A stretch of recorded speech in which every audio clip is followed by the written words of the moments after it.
Mr. Vice President, Mr. Spivak asked you a question about the American bombing of North Vietnam, and your reply was to the effect that you are amazed that the media are still emphasizing that bombing and ignoring what the North Vietnamese are doing. I take it from that, and do I take it correctly, that you still find the media are slanting the news of this war?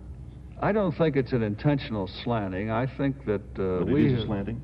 We have come to the point where we believe that we should focus too much on what we might call our vested interests.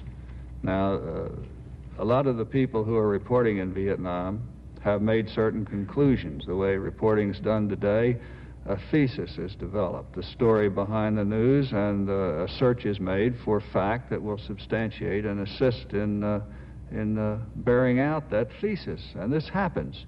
It's not only my idea. I'd suggest sometime you look at General Maxwell Taylor's book, the chapters on Vietnam, and you'll see that others have this feeling that sometimes a person that's put in a reporting sense and left too long in a case in a country can merely try to bear out his own conclusions. Mr. Vice President, in 1968, the Nixon-Agnew ticket promised to end the war, reduce unemployment, stop inflation, stop the growth of crime, and stop deficit spending. Now, how do you answer your critics who say you haven't made good, really, on those promises? I think we haven't made good in the sense that we've completed each one of the promises, but I think that we've come a long way in implementing those promises, and some of them have been made good. For example, we've cut the rate of inflation in half.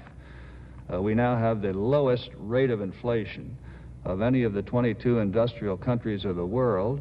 That was not certainly true when we took office. As far as unemployment is concerned, we are reducing unemployment now. The new economic policy is succeeding, and we've created 2.5 million new jobs just in the past year. The deficit spending, of course, the president does not control that completely. 72% of the federal budget is locked in by programs mandated by a Congress that's controlled by the opposition.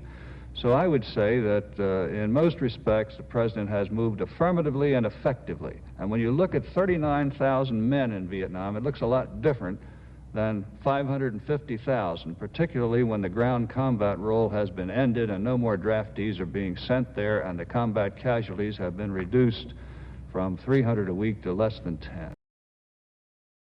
Thanks for watching our YouTube channel. Follow today's top stories and breaking news by downloading the NBC News app.